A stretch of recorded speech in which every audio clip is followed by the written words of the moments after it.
Hello అండి. Welcome back to our channel. ఎలా ఉన్నారు అందరూ బాగున్నారా? ఈరోజు నేను వెజ్ లవర్‌కి పర్ఫెక్ట్‌గా ఉండే కర్రీ చూపించబోతున్నాను. సూపర్ అనాల్సిందంతే. బెండకాయ స్టఫ్డ్ ఫ్రై అనమాట. చాలా బాగుంది. ఫస్ట్ టైం నేను ట్రై చేశాను. చాలా బాగుంది టేస్ట్. అందుకే మీకు కూడా షేర్ చేస్తున్నాను. బాగా వెజ్ బాగా తినే వాళ్ళకి, వెజ్ అంటే ఇష్టపడే వాళ్ళకి ఇది చాలా బాగా ఉపయోగపడుతుంది. మీరు కూడా ట్రై చేస్తారని వీడియో షేర్ చేస్తున్నాను అనమాట. ఫస్ట్ మనకి తాజాగా ఉండే బెండకాయలను తీసుకోవాలి. తాజాగా ఉంటేనే అవి తెచ్చుకొని 2, 3 రోజులు అయ్యి ఉంటే కనుక ఇది వేస్టే అని చెప్పొచ్చు. తెచ్చుకున్న వెంటనే చేసుకుంటేనే ఆ టేస్ట్ అనేది మనకు తెలుస్తుందనమాట. ఇది కంప్లీట్‌గా వెజ్ లవర్స్‌కే అండి. ఎన్వి ఇష్టపడే వాళ్ళకైతే అంత సూటబుల్ అవ్వదు. వాళ్ళు కూడా తినొచ్చు. చాలా బావుందని అంటారు. కానీ ప్యూర్ వెజ్ తినే వాళ్ళకైతే ఇది చాలా బాగా ఇష్టపడతారనమాట. ఇప్పుడు బెండకాయలని అటు ఇటు కట్ చేసేసి ఇలాగా మనకి చిన్న నాటు పెట్టుకోవాలన్నమాట. పెట్టుకున్న తర్వాత పక్కన పెట్టేసుకొని ఇవి నేను పర్ఫెక్ట్‌గా వేసేటప్పుడు వీడియో తీద్దాం అనుకోలేదు. ఇందులో 2 టేబుల్ స్పూన్ల పచ్చిశనగపప్పు, నువ్వులు, ధనియాలు, జీలకర్ర, ఎండుమిర్చి, వెల్లుల్లిపాయలు వేస్తే కనుక ఎండు కొబ్బరి ముక్కలు కూడా వేయొచ్చు. నేను స్కిప్ చేశాను. అంటే లాస్ట్‌లో వేశాను అనమాట.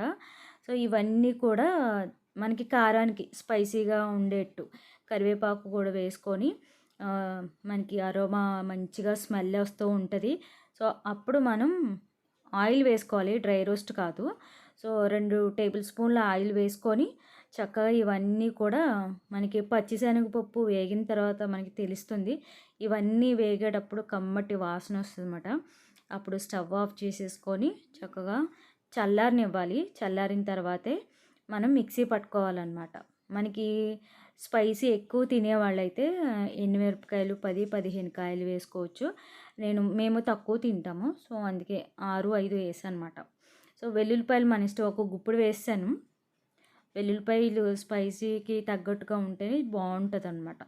నువ్వుల బదులు మనకి వేరుశెనగ గుళ్ళు కూడా వేసుకోవచ్చు. నేను నువ్వులు ఒకటే వేసాను. మీకు కావాలంటే వేరుశెనగ గుళ్ళు కూడా వేసుకోవచ్చు అనమాట. మిక్సీ పట్టుకోవడానికి చల్లారిన తర్వాత మిక్సీలో వేసుకొని రుచికి తగ్గట్టుగా సాల్ట్ కూడా వేసుకొని ఇలా బరగ్గా మిక్సీ పట్టుకోవాలి. మిక్సీ పట్టుకొని ఆ పేస్ట్ని ఒక ప్లేట్లోకి తీసేసుకొని మొత్తం బెండకాయలన్నిటిలోకి కూడా ఇలా స్టఫ్ చేసేసుకోవాలి. మనకి గుత్తి వంకాయకి ఎలా అయితే స్టఫ్ చేస్తామో అలాగా నేను పెద్దవి మాట బెండకాయలు, అందుకే 2 ముక్కలు చేశాను. చిన్న చిన్న బెండకాయలు అయితే కాయ పలంగా మనం స్టఫ్ చేసుకొని పెట్టేసుకోవచ్చు అనమాట. పెద్ద కాయలు కాబట్టి 2 ముక్కలు అవుతాయి. కానీ టేస్ట్ మాత్రం రసం కాంబినేషన్లో చాలా చాలా బాగుంటుంది. మీరు అసలు మిస్ అవ్వకండి. ట్రై చేసి చెప్పండి ఎలా ఉందో కామెంట్లో తెలియజేయండి. ఇప్పుడు స్టఫ్ చేసిన బెండకాయలను ఒక పక్కన పెట్టుకున్నాం కదా. మందపాటి గిన్నె ఒకటి తీసుకొని అందులో ఒక 4, 5 టేబుల్ స్పూన్ల ఆయిల్ వేసుకోవాలి. ఆయిల్ వేసుకున్న తర్వాత హీట్ అయిన తర్వాత పోపులు మనకి తెలుసు కదా. పచ్చిశనగపప్పు, జీలకర్ర, ఆవాలు, మినపప్పు, వెల్లుల్లిపాయ, ఎండుమిరపకాయలు, కరివేపాకు అన్నీ వేసేసుకొని తగుమాత్రంగానే వేసుకోవాలి. పోపులు ఎక్కువైనా ఆ ఫ్లేవర్ ఎక్కువ వచ్చేస్తుంది అనమాట. లైట్గా వేసుకొని చక్కగా చిటపట్లాడేంత వరకు ఫ్రై చేసుకోవాలి. వెల్లుల్లిపాయలు ఇందులో 4, 5 వేసానంతే. ఎలాగో మనం ఆ స్టఫ్లో వెల్లుల్లిపాయ ఫ్లేవర్ ఎక్కువే ఉంటుంది కాబట్టి ఇందులో తక్కువ వేసుకోవచ్చు.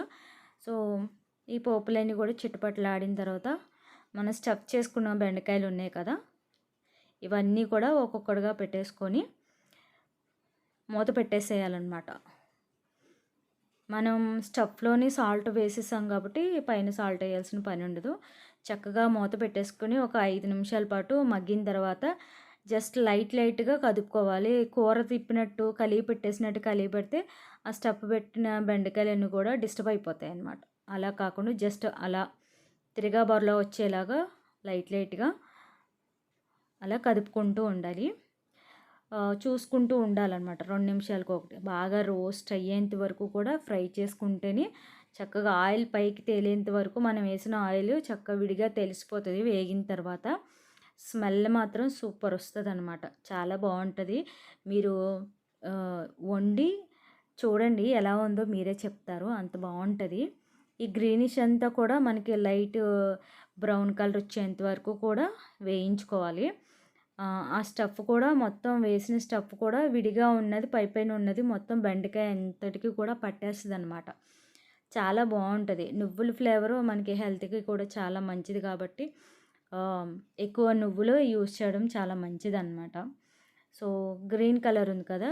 ఫైనల్‌గా ఇలా మనకి రోస్ట్ అయిపోయింది. చూసారా? ఇది రసం కాంబినేషన్‌లో రైస్‌లోకి చాలా చాలా బావుంటది. మీరు కూడా ట్రై చేసి చూడండి. ఎలా ఉందో కామెంట్ సెక్షన్‌లో తెలియచేయండి. స్టఫ్డ్ బెండకాయ ఫ్రై అనమాట దీని పేరు.